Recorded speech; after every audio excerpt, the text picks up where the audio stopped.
Olá, meus caros, estamos aqui para dar sequência às nossas videoaulas e hoje vamos falar sobre figuras de linguagem, também chamadas de figuras de estilo ou figuras de retórica. E o que são figuras de linguagem? As figuras constituem uma espécie de fuga discursiva na língua. Fuga discursiva? Sim, nem sempre um texto ele é escrito de forma objetiva. Nem sempre é o real que aparece no primeiro momento. Lembre-se, você que é um cara inteligente, sagaz, perspicaz, um texto, num primeiro momento, pode ser dividido como texto informativo ou texto literário. O texto informativo é aquele que trabalha sobre o real, sobre o objetivo. É aquele que contém a palavra com o seu sentido primeiro, o sentido de dicionário. Trabalha sobre o nível denotativo. Um texto literário é aquele que trabalha sobre a subjetividade, é aquele que está no campo do figurativo, no campo do simbólico, no campo da sugestão, trabalha com a conotação. Já guarde isso. Texto informativo, denotação. Texto conotativo, conotação. E para criar esse aspecto conotativo, entre outros recursos, o autor se vale das figuras de linguagem. E nós vamos hoje abordá-las neste vídeo. No primeiro momento, dividamos as figuras em 4 campos. Figuras de palavras ou semânticas, que são aquelas figuras voltadas ao significado da palavra. As figuras de pensamento, que são aquelas que articulam ideias e pensamentos na construção da mensagem. As figuras de construção, que são aquelas que interferem na estrutura gramatical da sentença. E as figuras de som ou de harmonia, que são aquelas que atuam sobre o campo sonoro da palavra. Bem, vamos hoje falar sobre as figuras de palavras ou semânticas e sobre as figuras de som ou de harmonia. Como o assunto é longo, ele será dividido em 2 etapas. Comecemos então falando da metáfora. A metáfora é considerada a figura mãe de todas. E ela se constitui de que forma? A metáfora é uma associação entre termos. E nesta associação procura-se o que há de comum entre um termo e outro. É uma comparação sem um elemento comparativo explícito. Ou seja, não há um conectivo que revele a estruturação da comparação. Repare, as mãos que dizem adeus são pássaros que vão morrendo lentamente. Mário Quintana. As mãos que dizem adeus são pássaros. Então, mãos sendo comparadas a pássaros. E entre os dois, a ausência de um como, de um tal qual, de um igual a. Não há estrutura que revele diretamente essa comparação. Quando uma estrutura comparativa ela é colocada explicitamente, não temos mais a metáfora, passamos a ter uma comparação. Ou seja, existe a mesma associação entre termos, procura-se identificar o que há de comum entre ambos, só que agora, na comparação, eu observo o uso de um termo comparativo. Reparem, meu coração tombou na vida, tal qual uma estrela ferida pela flecha de um caçador. Então, compara-se o coração à estrela ferida. E usa-se o tal qual entre a primeira parte e a segunda parte da sentença para estabelecer a estruturação comparativa. A terceira figura em importância é a metonímia. A metonímia é uma relação de substituição entre termos com sentidos próximos. E nessa relação eu posso perceber a troca da parte pelo todo, da causa pela consequência. Eu posso observar a troca da marca pelo produto, do continente pelo conteúdo. Reparem, e o médico veio de Chevrolet. Ué, Chevrolet é a marca do carro, não é o carro. Então, na verdade, o médico veio de carro. Utiliza-se Chevrolet, que é a marca, pelo instrumento utilizado para a locomoção. Algo muito comum no nosso dia a dia. Por favor, para limpar esta panela, use um bombril. Não, use palha de aço. Bombril é o nome da marca. Ah, meu tio gosta de fumar uma Havana. Não, ele gosta de fumar um charuto. Havana é a marca do charuto. Então, é necessário observar que existe uma aproximação entre o elemento contido na frase e o elemento em associação ideológica. A próxima figura, a figura da catacrese. A catacrese é uma metáfora desgastada, ou seja, utiliza-se uma linguagem conotativa, figurativa, na ausência de um termo para aquela ação, para aquele fenômeno. Você não sente que há um uso simbólico na construção daquela sentença. Observe. Dobrando o cotovelo da estrada. Aí, estrada possui cotovelo? Não, mas parece. Ideologicamente lembra, não, um cotovelo. Ainda, você não retirou a pele do tomate. O tomate não tem pele. Mas que outra palavra eu poderia utilizar ali? A palavra já existe e você nem a sente como uma metáfora. Então não há um desgaste. Já houve um desgaste nesse uso, e a palavra é utilizada por não haver outra melhor a ser utilizada na construção da sentença. A próxima, a sinestesia. A sinestesia é um recurso muito utilizado em poemas e você percebe que ela existe da seguinte maneira. Os sentidos corporais, eles aparecem em mistura, ou seja, é uma sentença que trabalha com uma mistura de sensações. Repare, é uma sombra verde, macia e vã. Aí você, opa, sombra verde, olha lá. Verde, trabalha com a sua capacidade visual. Macia, trabalha com tato. Então, a mistura de sensação da visão com a sensação do tato cria essa figura de linguagem, a sinestesia. Por sinal, figura muito utilizada no simbolismo brasileiro, em autores como Cruz e Souza. A próxima, a perífrase. A perífrase, ela é uma relação de substituição.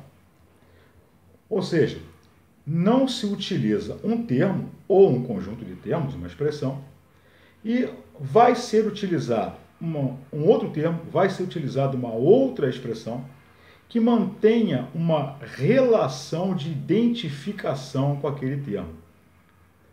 Em português, mais claro, você não usa um termo, mas utiliza uma expressão que faça facilmente o interlocutor reconhecer do que se trata.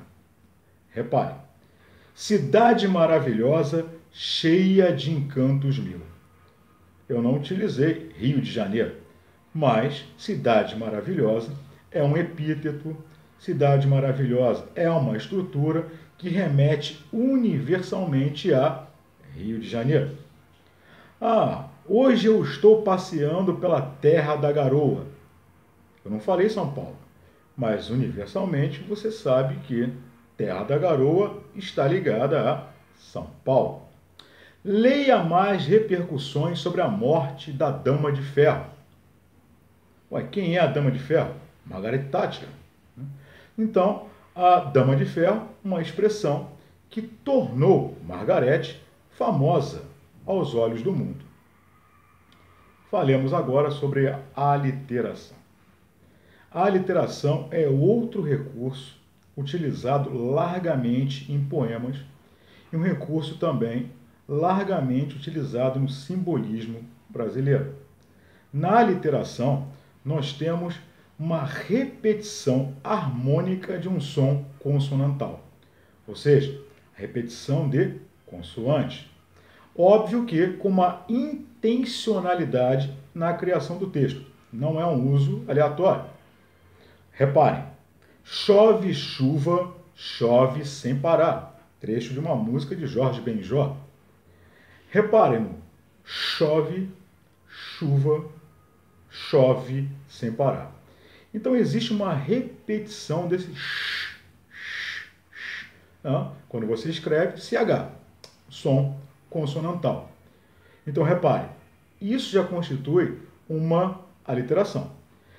E se você for analisar a parte sonora, óbvio, a repetição do CH remete ao barulho da própria chuva. Então o uso não é em vão. Na verdade, existe um plano da expressão, existe um plano do conteúdo, esses dois planos estão sempre interagindo.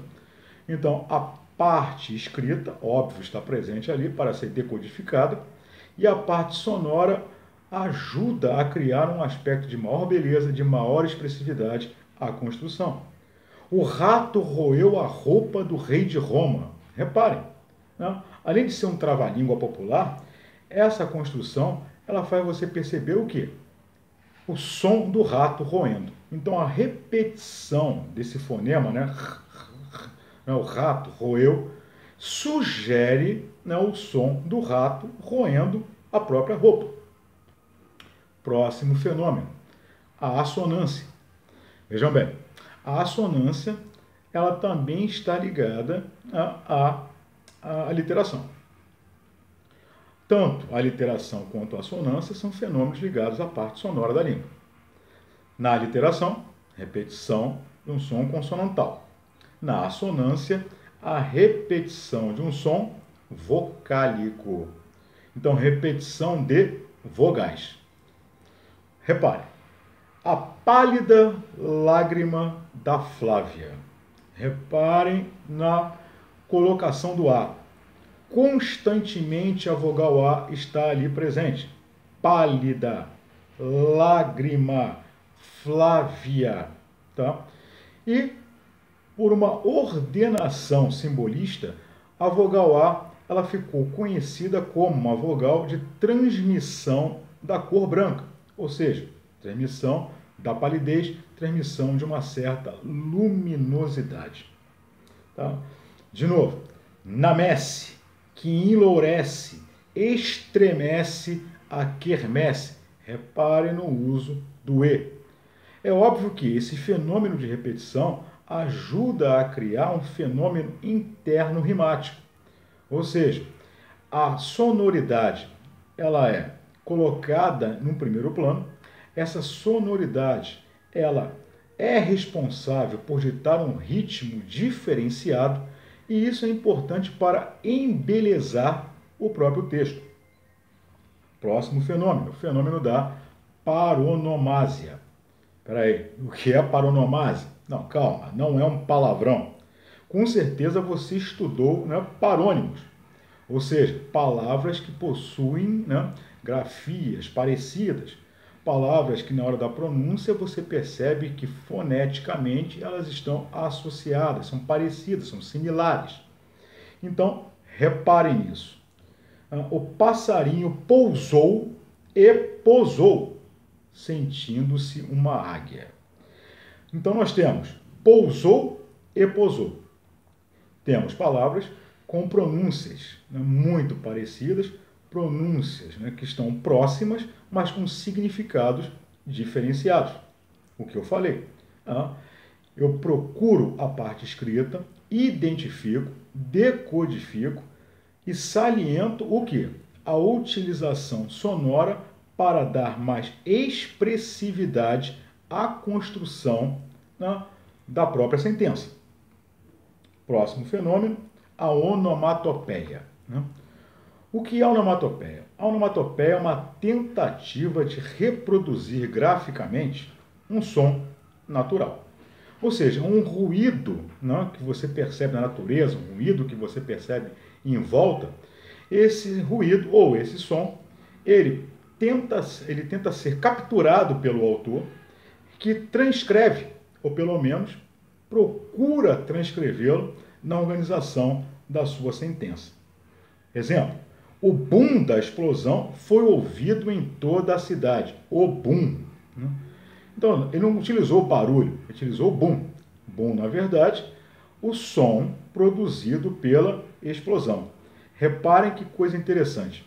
Né? Existe a criação de um substantivo, né? O boom, e esse substantivo boom, ele foi criado a partir de um fenômeno onomatopaico, a partir de um som existente na natureza.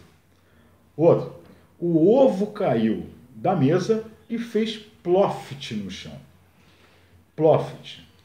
Ploft também um elemento que passa a ser substantivado e é a reprodução gráfica do barulho do ovo ao tocar o solo. Muito comum esse fenômeno, né, em séries antigas, muito comum em desenhos animados antigos, onde há essa tentativa de transcrição do som. Meus caros, hoje então nós observamos aqui as figuras de palavras ou semânticas, comentamos sobre as figuras de som ou de harmonia e na próxima semana fecharemos o assunto figuras de linguagem. Como vocês podem ver, assunto extenso. Agora, seu dever, pegue a apostila, tente resolver os exercícios e não se esqueça de visitar o site do colégio para fazer a verificação, para observar as respostas no gabarito. É isso aí, galera. Boa semana para todos e até a próxima. Beijo no coração.